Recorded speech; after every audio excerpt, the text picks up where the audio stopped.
Hello everyone, it's me with another video on my new Titanic YouTube channel. If you haven't already, like, comment and subscribe and push the notification bell to be notified every time I upload. Let's get into the video. Hey everybody, this is Tom Linsky. I have some bad news for you. This might be the last update of the year where I'm wearing a Hawaiian shirt. It's just getting colder out. Anyway, it's time for our relatively infrequent monthly update. Titanic is moving forward. Matt has been working hard on the officers' quarters as well as working on the galleys with a couple of the other team members. The galleys are quite a complicated part of the ship. There's all sorts of unique pieces of machinery, many repeating parts, and of course a lot of finely detailed items throughout, from hot presses to potato peelers to just all sorts of silverware. It is a very long and arduous task, and I don't envy him that. Kyle's been helping a little bit, but he's also been working on the outside of the ship, specifically around the hull. You may have noticed that our website progress chart hasn't really updated since June, and quite frankly, that's because the parts that were under construction back then are still under construction. They're just a lot farther along now. We do have the engine room going. The condenser pumps are finished, as well as the reciprocating engine for the most part, and the engines will soon be going into the engine. One of the hot ticket items lately has been the NPCs. There's been a lot of talk about those. In the last status update, I showed you an in-progress shot of John Phillips, Titanic's chief wireless operator. John Phillips has been now, created. and so is Titanic's first officer, William Murdoch. They're both finished. We have them complete in-game and ready to go. In our previous live stream, I think it was last week, we started talking about how the next character we wanted modeled was Violet Jessup.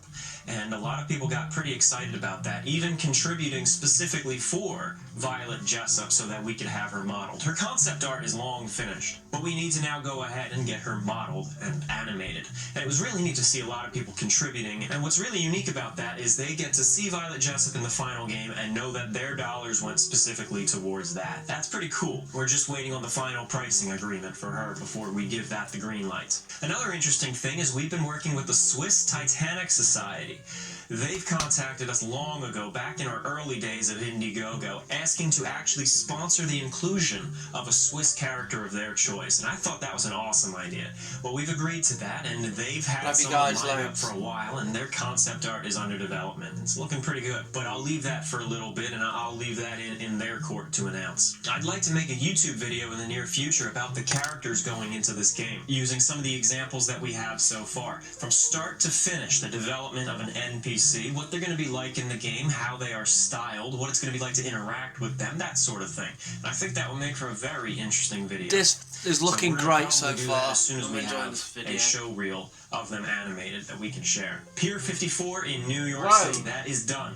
Inside and out. 54 has been created. Every last part of that, with the exception of the fuse boxes, I believe, is done, and it is going into the engine. It's a remarkable amount of detail made by a fan who actually joined the project and has offered to help and has done it practically on a volunteer basis. And it's fantastic what he has done, and it'll be used in the game. A lot of expansion of our team lately has been fans who have shown us some of their work and proved themselves and joined up, and that's honestly how this project keeps going forward. It's a passion project for everybody on board. There's a number of people in our audience who are quite critical, but then at the same time, there's also people who come out and say, I want to do this, and then they stick to their word and they help and make something like Pier 54.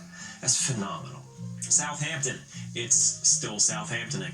In fact, we've just begun working on some of the more unique aspects of the city's playable region. Now, here's a pretty big thing that I've hinted to a lot lately, quite obviously, on the newsletter and in our recent live stream. One of the biggest features of our YouTube channel specifically are our real-time syncings. They bring in millions upon millions of views and thousands upon thousands of dollars in revenue, which goes towards the project. Alongside private contributions from our audience and the sales of the 3D printed models, it is our largest revenue source, and like I said, the revenue goes towards the development of the game. It's how we were able to get these NPCs or these other aspects of the ship modeled. Here's the issue with that, though. Making those animations takes time and effort from our our team. But at the same time, it grows our audience in addition to the revenue, and that big audience number is very appealing to the investors. It's one of the main things that helps us get into the door with them. Well, in order to keep making these animation but not take away from the development of the Titanic, a guy named Levi Rourke, who has made real-time syncing animations in the past, has joined the team, and I've been working with him daily to get the next animations going. We've also brought a modeler on board named Lucas Gustafsson. Some of you may know, he posted a bunch of free ship models on the SketchUp warehouse, but we're not using those free models. He's joined up officially, and he is devoting all of his effort into modeling the ships that we're looking for these animations, and modeling them right. Like everyone else on the team, he and Levi are giving this their all. So combined with their talent, and our resources and references, as well as the combined historical knowledge of J. Kent Layton and Mike Poirier, we're putting together a real-time syncing of the RMS Lusitania to be premiered in a future Lusitania week, maybe in May around the anniversary, if not sooner. We might also accompany that with a virtual experience that you will be able to play on your own computer in VR or non-VR. I want to make this very clear. They are a devoted team working on these animations and experiences and CGI footage for the YouTube videos. Their efforts and my time directing them do not take away from the effort being put into the main Titanic game. I want to make that very clear because I know there will be a lot of people in forums criticizing that. However, before Lusitania Week, we've got Britannic Week coming in November, and I think you guys are going to like what we have in mind for that. In addition to these new crew members, we have a few other friendly faces joining the team, including Matt Howell, our new wireless operator. That's our own cute name for social media management. Speaking of social media, we're trying out a monthly newsletter. You may have received it if you've signed up for it in the past. To be clear, this is just a tryout. It costs us a little bit of money to do these newsletters, so we're doing it for a couple of months to see if it catches on, and if we stop in a few months, you know why. Zeno is also doing his own monthly newsletter to keep everybody up to date on how the 3D printed models orders are progressing and when they will be shipped. Now, speaking of Zeno, he's been working really hard on those orders. Just today, Monday, he's shipped orders up to 100820. And tomorrow, he'll be getting the next batch of 60 or 80 or so. Now, on a more personal note, I wanted to tell you about something that I'm doing. I've traveled quite a bit. My friends and I have camped all over the place. I've been through the Middle East, I've been through Asia, I've been through Europe about a dozen times, I've been through the American desert a whole bunch of times as well. Camping, exploring, and coming across all sorts of exciting stories.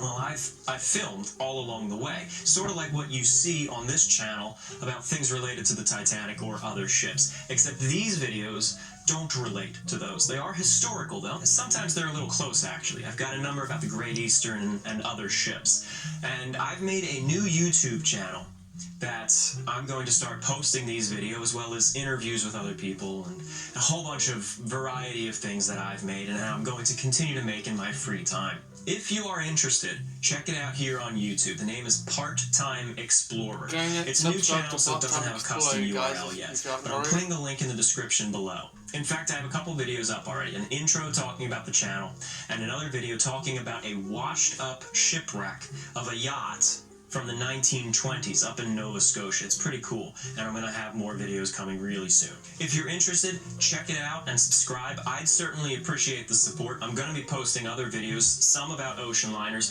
such as interesting artifacts I've got, like some of the stuff behind me or in my storage room or wherever. So check that channel out, but at the very least, stay tuned here. Thank you, and goodbye.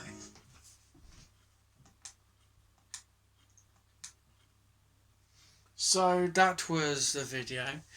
If you guys haven't already, like, comment and subscribe and push the notification bell to be notified every time I upload. Love you guys so much. This has been Autistic Titanic Fan. Peace out.